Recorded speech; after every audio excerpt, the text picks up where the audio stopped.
kan, yang sekarang yang ada ini, yang macam gini, ini memang tak ada terjemahan. Tak Tetapi ada, tadi lagi katanya satu. ada, sekarang tak ada, sebentar Ya ada, sebentar tak ada. Allah. Aduh. Kan saya udah bilang tadi, saya sekarang bukan berada di rumah, udah dibilang. Iya, Kak. makanya saya tanya sekarang, yang sekarang Ibu pegang. Luar biasa para apologet gencar dalam menyampaikan kebenaran firman Tuhan sebagai bentuk daripada pembelaan terhadap iman Kristen. Karena seperti yang kita tahu bahwa banyak orang tidak suka terhadap penginjilan kekristenan. Kalau dulu kita menginjil dari rumah ke rumah, itu dikatakan kristenisasi. Lalu kemudian kalau kita berbagi pun dikatakan kristenisasi oleh karena Indomie. Sekarang adalah penginjilan melalui media sosial, itu sangat-sangat dipermudah. Namun juga tidak berhenti iblis untuk bekerja mencoba untuk menghapus akun-akun para apologet yang memberitakan Injil. Ada bahkan sampai melaporkan apologet Kristen hingga masuk penjara. Tapi kami gereja YouTube tidak pantang menyerah, mati satu tumbuh 1000. Mari kita terus berdoa dan dukung teman-teman apologet Indonesia supaya terus menyuarakan kebenaran firman Tuhan. Saudara juga turut serta dalam memberitakan Injil dengan membagikan video-video yang ada di channel gereja YouTube. Nah, seperti apa dan tanggapan dan respon daripada saudara-saudara kita apologet dalam penginjilannya? Mari kita simak sampai selesai video ini. Sudah sampai di layar Anda, silahkan diterima undangan itu.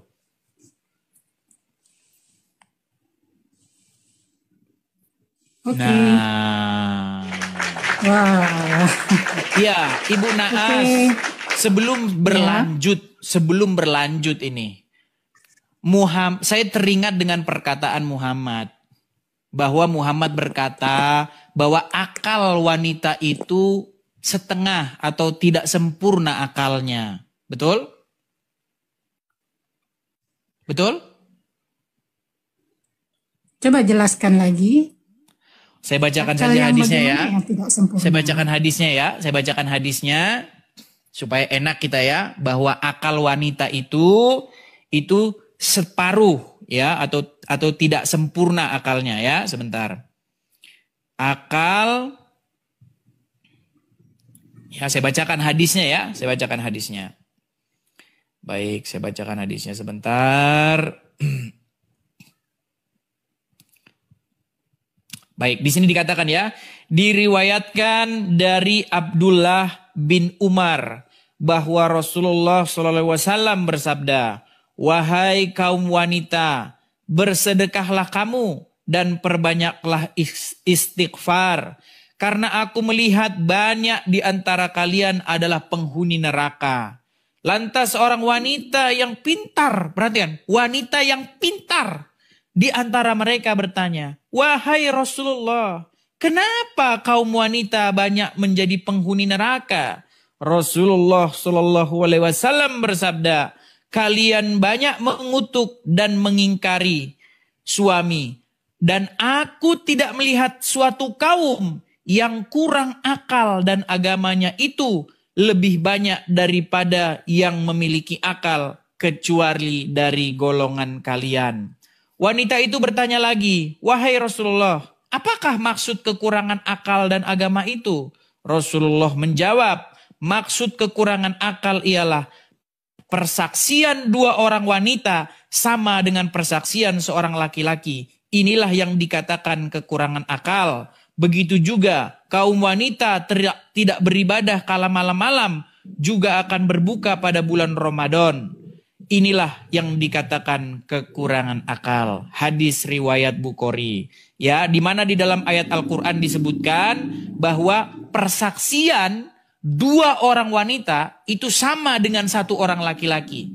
Jadi harus 2 orang wanita yang boleh bersaksi baru kesaksian itu sah, karena akalnya nggak sempurna. Nah, jadi maksud saya begini, Ibu Naas, sebelum kita lanjutkan. Bagaimana saya mau berdiskusi membahas agama kepada seorang yang Muhammad sendiri sudah mencapnya, menstempelnya bahwasanya kaum itu adalah kaum yang akalnya setengah. Silakan. Silakan. Begini, Ya. menurut yang sebenarnya, memang laki-laki dengan perempuan itu akan berbeda, ya. Dia tidak sama, baik itu dari segi kekuatan tubuh ataupun juga daripada akal, ya. Sebab apa? Perempuan dia dipengaruhi dengan perasaan, ya. Sementara lelaki dia lebih dipengaruhi kepada logika. Jadi daripada situ, memang laki-laki dan perempuan itu berbeda. Maksudnya perempuan dianggap sebagai kurang dan lelaki dianggap sebagai lebih. Iya. Tetapi, Artinya, silakan.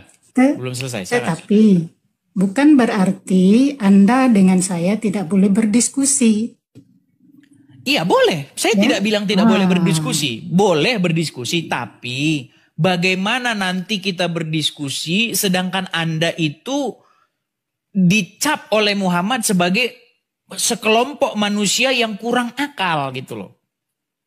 Dia hadis itu kamu tidak boleh artikan dalam semua keadaan, ya, tidak boleh. Maksudnya bagaimana Mungkin ini? hadis yang kamu baca tadi itu mungkin ada latar belakangnya, ada story-nya kenapa hadis itu keluar, ya, jadi tak sama. Iya, karena di sini disebutkan, kan ini ada percakapan ini antara Muhammad dan seorang wanita. Wakil dari wanita ini adalah yang paling pintar dikatakan, ya.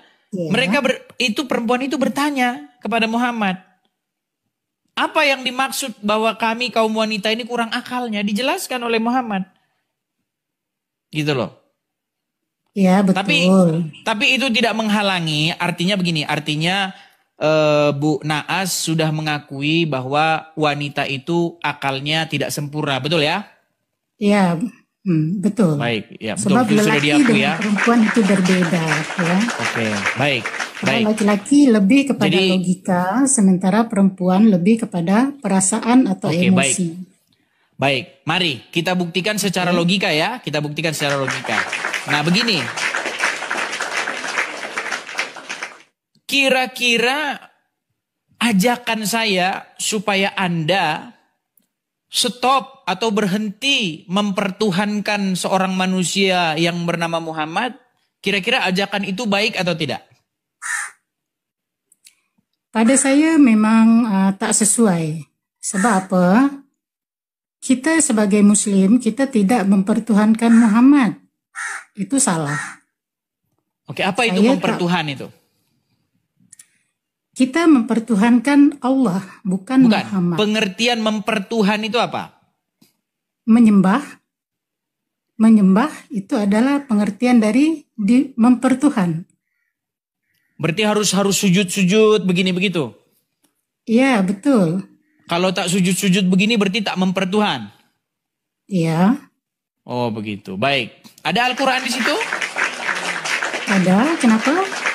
Oke. Karena definisi yang Anda buat itu tidak sesuai dengan Al-Quran. Itu bukan definisi mempertuhan menurut Al-Quran.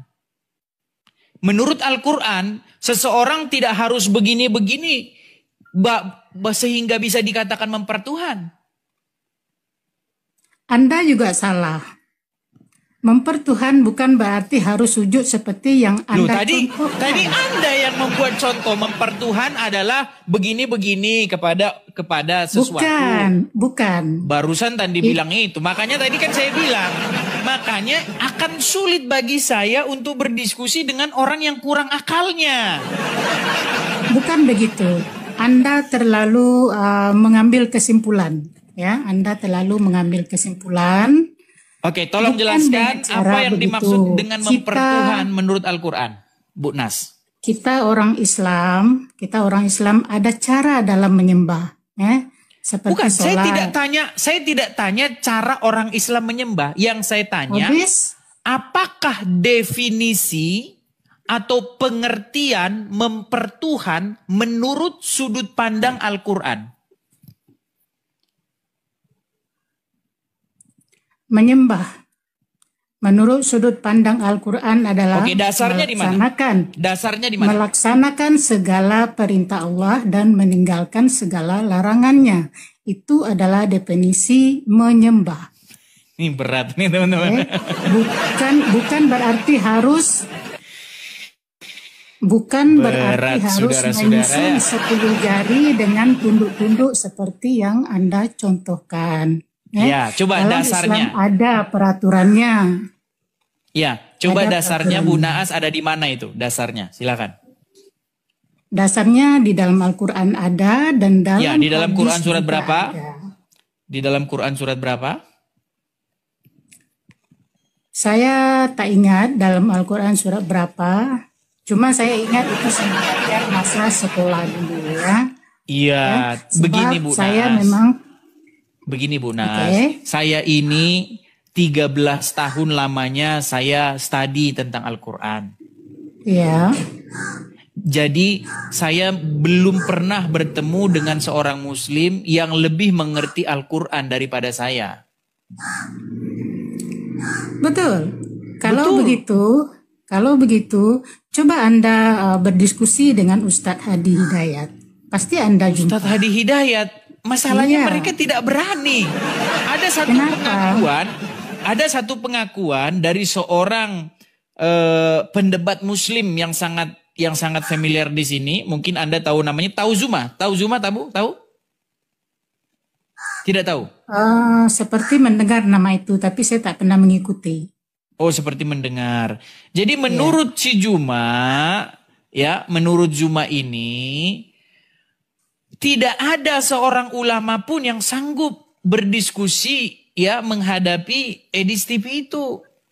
Tidak akan sanggup. Gitu loh. Anda jangan Dia mengambil saja sudah lari terbirit-birit. Bukan. Anda jangan mengambil dari TikTok. Itu teman Anda di TikTok mungkin yang Zuma itu. Saya pun tak kenal sebenarnya Zuma siapa. Ya. Kalau memang Bukannya si Juma tidak terkenal, saudara-saudara. Iya, memang nggak terkenal. Ya, begini, Atau mungkin Ibu si Zuma Nas. terkenal tapi bukan dalam Begini, Ibu Nas. Ustadz. Begini Ibu Nas, kira-kira Ibu Nas sudi tidak membuka Al-Quran? Membuka. Sudi untuk membuka Al-Quran? Oke, ini ada Al-Quran. Oke, silahkan tolong bukakan surat Al-Jatsiyah ayat yang ke-23. Oke, Anda bacakan. Nanti kalau saya yang bacakan jadi saya terus yang mengerti Al-Quran. Enggak apa-apa, bagus. Iya, karena saya sudah pengertian saya tentang Al-Quran itu sudah tingkat level tertinggi. Seperti itu. Alhamdulillah. Semoga Anda semakin paham dengan Al-Quran ya. Iya, justru saya di sini ingin memahamkan kalian umat Islam terhadap Al-Quran gitu. Silakan coba dibacakan surat Al-Jatsiyah ayat yang ke-23 supaya nanti Ibu Nas mengerti apa itu definisi atau pengertian mempertuhan. Silakan. Silakan.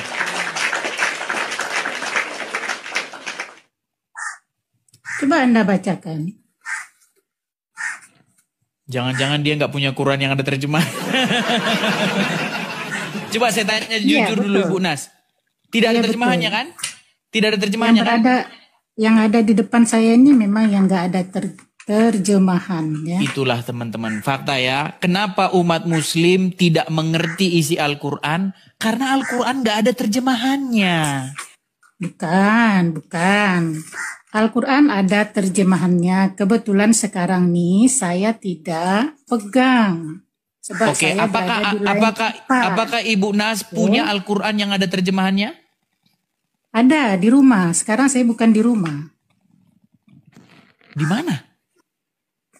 Saya di luar, di rumah kawan saya. Jadi Al-Quran Di dia rumah tak di ada rumah yang- teman tidak ada Al-Quran yang ada terjemahannya. Saya nggak tahu. Saya nggak tanya dia. Nah, patutlah. Jadi makanya aku bilang, Bu, patutlah umat muslim banyak yang tak mengerti Al-Quran.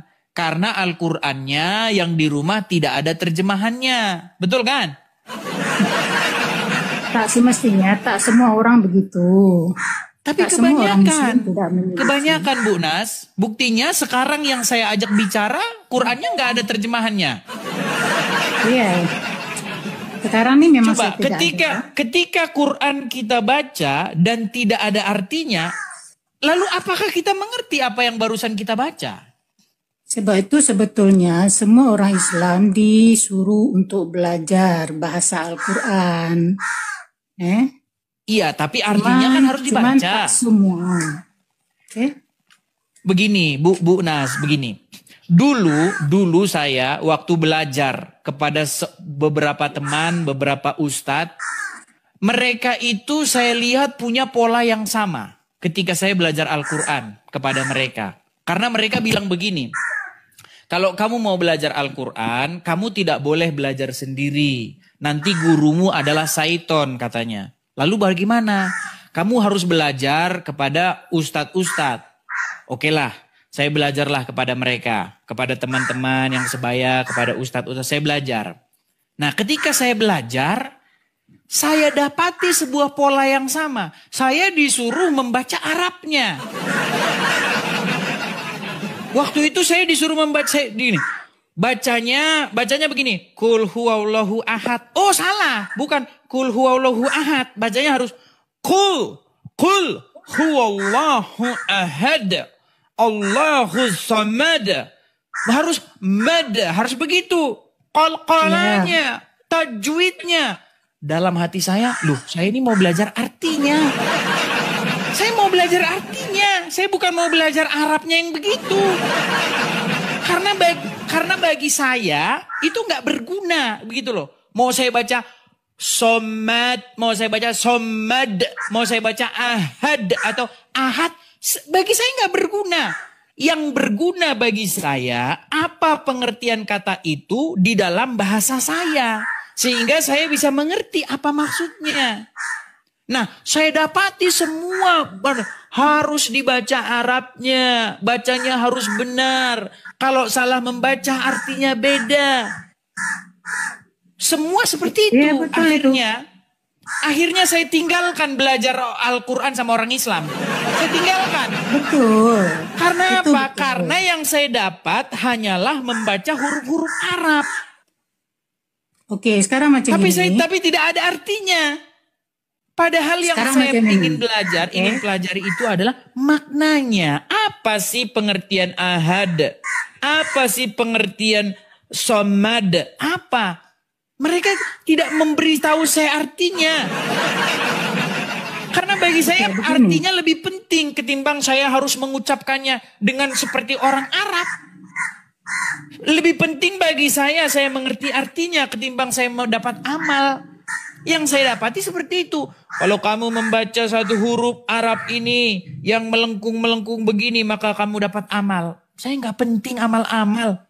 Yang penting bagi saya adalah pengertiannya. Seperti itu, makanya akhirnya saya berhenti belajar Al-Quran dari mereka-mereka itu. Lebih baik saya belajar sendiri. Karena kalau belajar dengan mereka, saya bukan belajar Al-Quran, tapi saya belajar jadi orang Arab.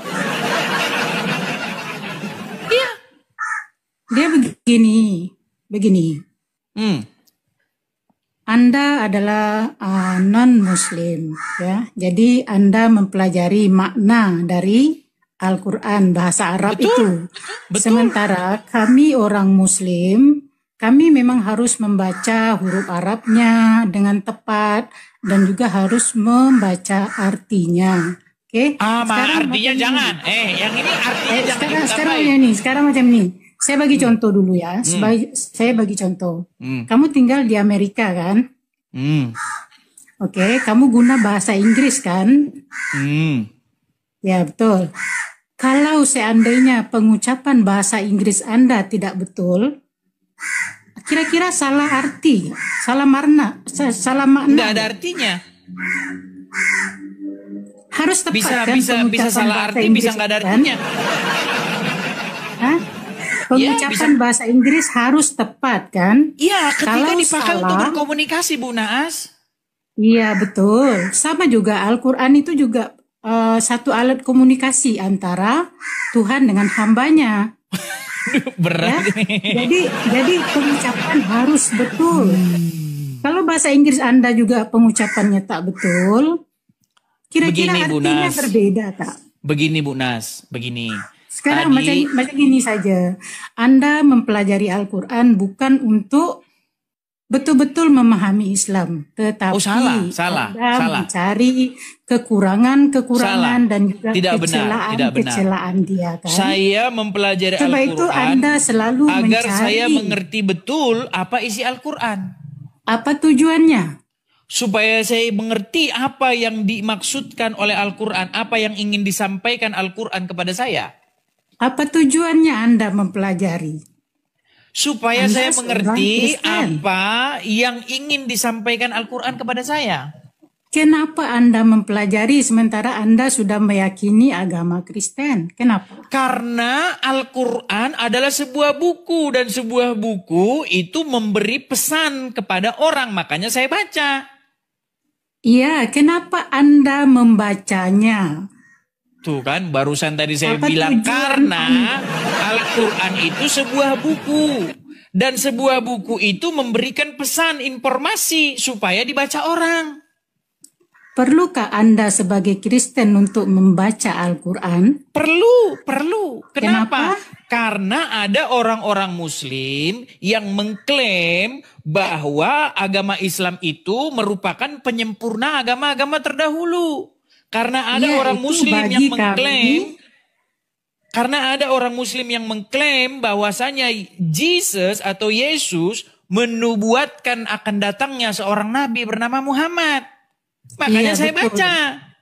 Iya, itu dalam Setelah saya baca, nggak ada, bohong. Setelah saya Betul. baca, bohong. Betul. Betul ke? Loh, betul. Saya rasa Anda belum habis membacanya itu. Coba, di mana di dalam Al-Quran ada Yesus Nah, sekarang menubuatkan nggak akan usah. datang seorang nabi bernama Muhammad? Ada Di mana? memang. Di Quran surat berapa? Silakan. Sekarang ini Jangan apa ada-ada saja tujuan terus. Apa tujuan Anda untuk mempelajari itu semua? Jangan Kalau Anda dulu rasa lari-lari Anda Bu Nas. yakin Tadi kan dengan sudah saya agama jelaskan Anda, Bu Nas. Jangan mutar-mutar lagi ke sana. Tadi kan sudah saya perlu. jelaskan. Perlu. Kalau Muslim kenapa sih Sebab- nanyanya harus 2 kali gitu ya? Bukan kadang 4 kali sudah dibilang ini ditanya lagi gimana sih? Makanya betul tadi bagaimana saya berdiskusi dengan satu kaum yang kata Muhammad sendiri akalnya kurang. Gimana sih? Kan Muhammad sudah mengatakan bahwa akal kaum wanita itu kurang. Bahkan separuh Jadi- akalnya itu dari laki-laki.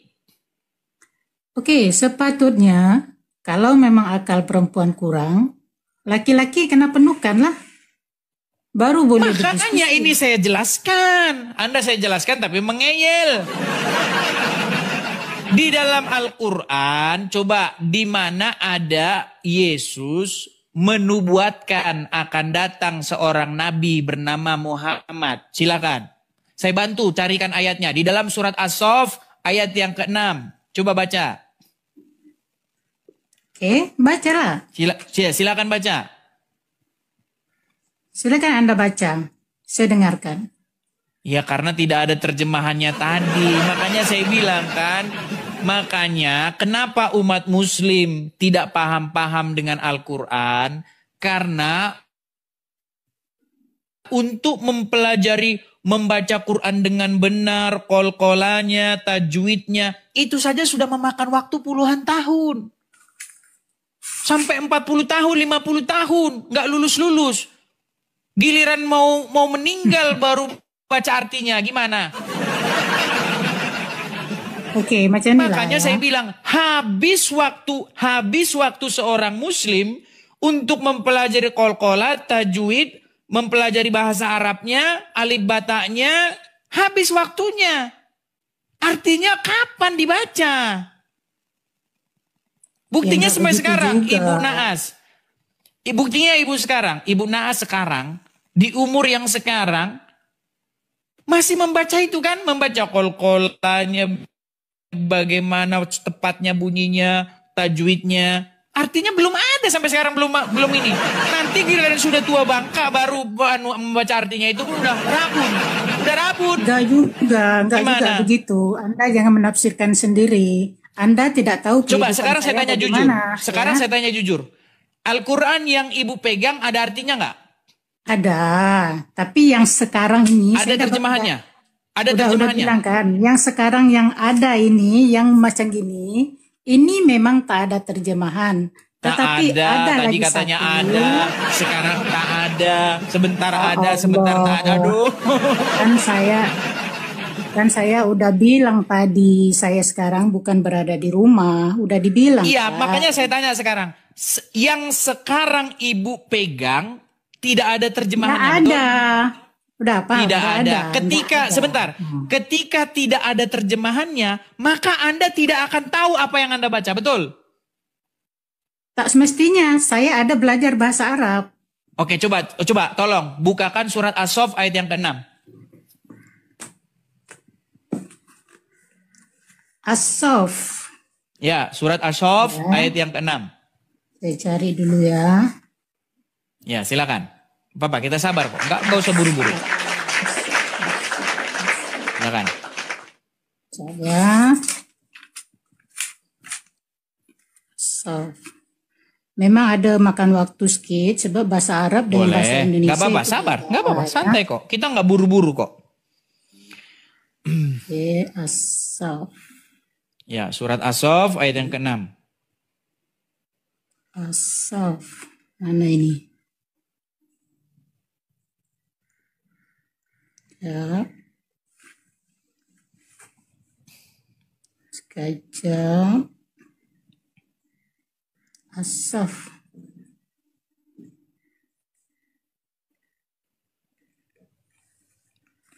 Belum dapatkan? Ini tanda-tanda bahwa pasti buka Qur'annya 10 tahun sekali.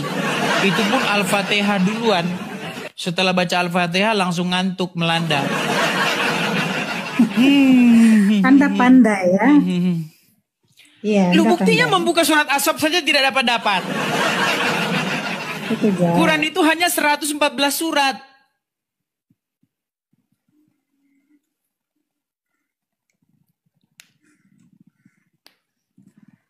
Lihat kan? Ya itu, makanya saya bilang semenjak saya diskusi-diskusi seperti ini, belum pernah saya ketemu ada orang muslim yang lebih ngerti Quran daripada saya. Belum pernah. Oke, saya sudah jumpa. Ya, silakan dibacakan surat As-Saff ayat Ini yang ke-6. surat nomor 61 ya.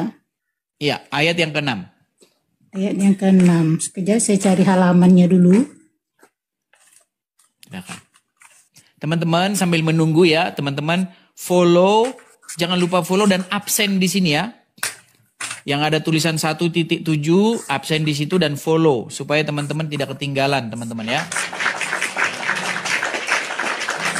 Dan jangan lupa juga kalau teman-teman ada berkat berlebih, jangan lupa juga lempar-lempar mawarnya.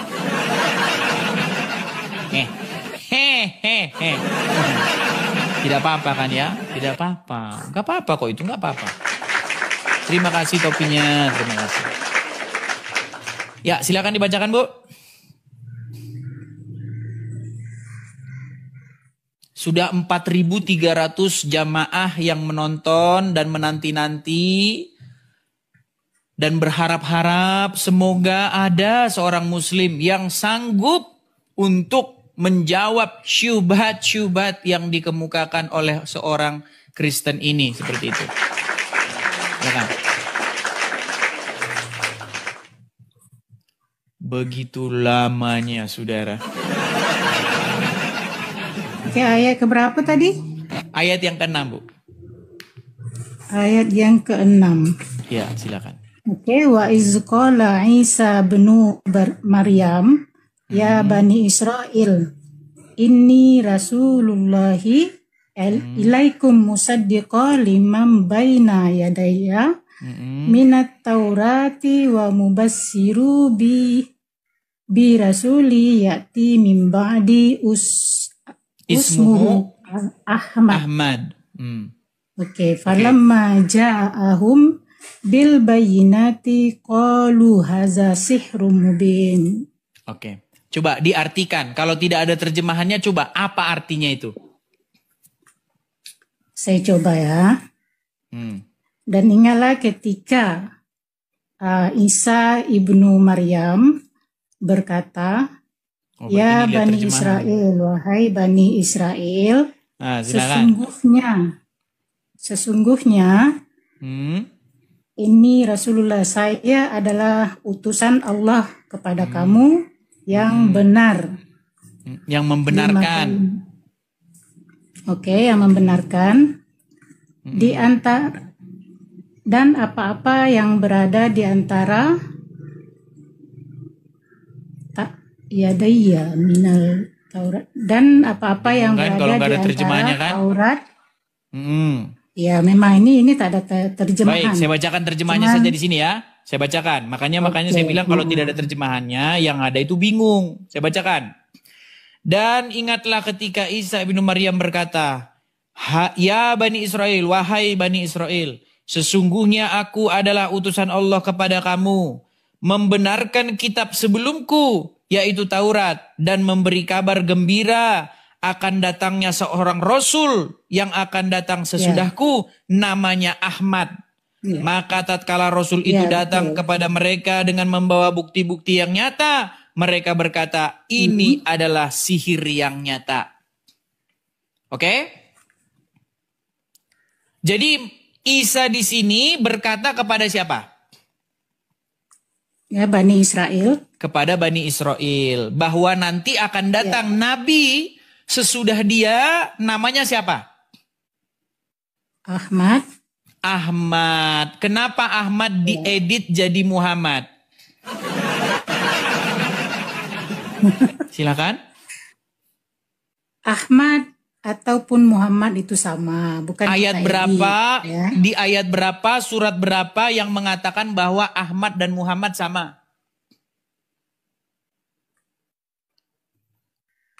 Ini saya tak tahu ya. Nah, jadi begini Bu, ada ayat di dalam Al-Quran yang berkata begini, janganlah kamu menambah-nambahi, betul? Mereka, celakalah mereka yang menulis kitab dengan tangan mereka sendiri. Lalu mereka berkata, ini dari Allah, hanya untuk mendapatkan keuntungan yang tidak seberapa. Betul? Betul? Ya. Lalu kenapa ibu fitnah bahwasanya Muhammad itu sama dengan Ahmad? Fitnah dari mana Anda mengarangnya? Dari mana Anda menambah-nambahinya? Mengapa kalian merubah-rubah Al-Quran dengan mengatakan bahwa Ahmad adalah Muhammad?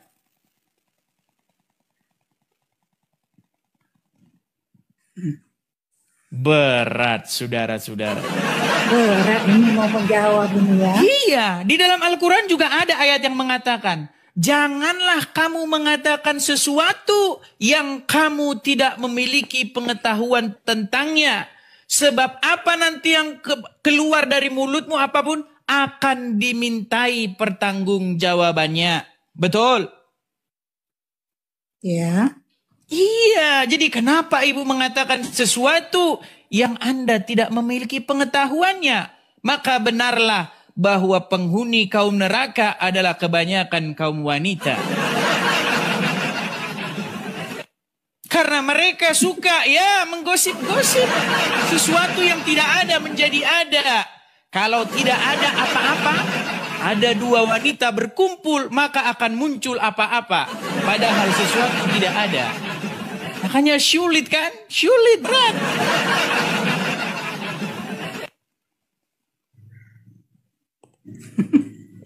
Nah, lagi pula ya, kalau kita membuka di dalam Quran surat Ibrahim ayat yang keempat, Apa di situ dikatakan? Kami tidak pernah mengutus seorang rasul pun kecuali kepada satu kaum yang berbahasa sesuai dengan rasul itu. Betul? Tidak pernah seorang rasul diutus kepada satu kaum yang bahasa rasul itu berbeda dengan kaum itu. Contohnya begini. Misalnya kalau rasulnya berbahasa Jerman. Nggak mungkin rasul ini diutus kepada orang yang berbahasa Melayu. Nggak mungkin. Kalau ada rasul yang berbahasa Inggris, tidak mungkin diutus kepada kaum yang berbahasa Arab. Sesuai dengan ayat Al-Quran surat Ibrahim dikatakan, kami tidak pernah mengutus seorang rasul pun kecuali berdasarkan bahasa kaumnya. Nah, ketika Isa berkata kepada Bani Israel, akan datang nanti nabi setelahku yang bernama Ahmad. Pertanyaan saya, maka Ahmad ini secara menurut surat Ibrahim ayat yang keempat harus berbahasa apa? Bahasa Arab. Loh, kan berkatanya kepada Bani Israel. Wahai Bani Israel, saya Isa berkata kepadamu, akan datang nanti nabi sesudahku, ismuhu, namanya dia adalah Ahmad. Betul? Ya. Seharusnya Ahmad ini diutus kepada Bani Israel, betul? Ya, untuk masa itu. Pas? Ya, nah maka Bani Israel ini berbahasa apa? Bani Israel sekarang masih ada umatnya sekarang masih ada, belum punah. Mereka berbahasa Ibrani, berbahasa Hebrew. Maka menurut surat Ibrahim ayat yang keempat, kami tidak pernah mengutus seorang rasul kecuali sesuai dengan bahasa kaumnya. Maka secara logis, Bu Naas, Ahmad ini haruslah seorang rasul yang berbahasa Ibrani yang diutus kepada Bani Israel. Lalu kenapa kalian mengatakan bahwa Ahmad ini namanya sesungguhnya bukan Ahmad tetapi Muhammad dan dia berbahasa Arab dan dia diutus kepada orang-orang yang berbahasa Arab? Bukankah ini melanggar Al-Quran? Silakan. Saya tanya Anda, Bani Israel yang Anda cakap, yang Anda bilang sekarang ini masih ada, itu Israel yang mana? Ya, yang Adakah sekarang masih ada di Israel? sono lah, di Israel. Yang masih ada di Israel. Israel Ya. bukan Bani Israel. Lalu siapa Bani Israel yang dimaksud dalam Al-Quran kalau begitu? Bani Israel yang sebenarnya adalah orang-orang yang beriman kepada Allah. Yang Israel sekarang itu bukan. Anda jangan Waduh, samakan makin Bani berat Israel ini. dengan Israel. Berarti Bani Israel yang dimaksudkan dalam Al-Quran sudah punah. Tidak. Terus di mana keberadaan mereka sekarang? Masih ada. Di antaranya Di mana? keturunannya adalah orang Islam. Orang Islam Di Malaysia. adalah- Lalu, Iya, lalu betul. Bani Israel yang sekarang di negaranya itu Israel, benderanya bintang Daud, ya. Saya bilang Israel karena kita dikit-dikit di band teman-teman ya. Israel, Filistini itu rawan, itu dua kata itu bikin TikTok, bikin ngeband kita. Jadi mohon maaf ya, harus saya agak sedikit saya pelintir. Ya. Itu Israel itu yang berbahasa Hebrew ya, yang sampai sekarang mereka masih membaca Taurat. Itu mau dikemanain? Ini kena baca sejarah lagi ya, macam ini ya. Sejarah Bani Israel. Berat, saudara-saudara. Oke, Ini berat. macam gini. Macam gini ya diskusi ya. Saya mengakui ilmu saya berbanding Anda dalam hal ini. Mungkin Anda jauh lebih Sebab Anda betul-betul Makanya kan tadi mendalami sudah dan saya membacanya bilang, Bu. 13 tahun. Betul, makanya sudah saya bilang, Nah, memang saya sulit menemukan seorang muslim yang lebih ngerti Quran daripada saya saya. Sulit. sekarang macam ini, saya dah Hah. sarankan tadi dengan kamu kan untuk berdiskusi hal-hal yang begini dengan orang yang betul-betul mempelajari Al-Quran secara keseluruhan. Iya, Tapi orangnya di Anda mana, sudah Bu? beraninya bilang Ustaz Adi Hidayat takut. Buktinya dia Sudah tidak pernah pernah muncul dicoba. ke sini, Ustadz Adi Hidayat tidak pernah muncul Mungkin ke sini. mungkin dia bukan jenis yang rajin scroll TikTok macam saya. Jadi ya kalau Anda ingin berdiskusi dengan dia, ya jangan tunggu dia muncul. Iya, saya sampaikan saja begini. Semoga para ulama-ulama kuburnya tidak menyempit karena membiarkan tidak menjawab syubhat-syubhat yang dilontarkan oleh orang-orang dari Yahudi dan Nasrani. Ya kan? Karena di Indonesia ada siaran azab kubur yang tiap hari berkata kubur menyempit. Akibat begini, akibat begitu, kuburnya menyempit. Itu kalau di Indonesia itu yang sinetron-sinetron tuh jangan Anda ini kan sangatlah sebab kadang-kadang itu dilebih-lebihkan. Memang kita tahu Tapi ya itu sangat suasana di mempengaruhi loh, Bu. azab kubur itu Itu memang sangat kita tahu. mempengaruhi. Saya masih ingat dulu, zaman saya masih anak-anak, ya, zaman saya masih kecil, karena saya itu hidup di lingkungan yang 99,9% itu muslim. Teman-teman saya itu muslim semua, teman-teman saya kecil.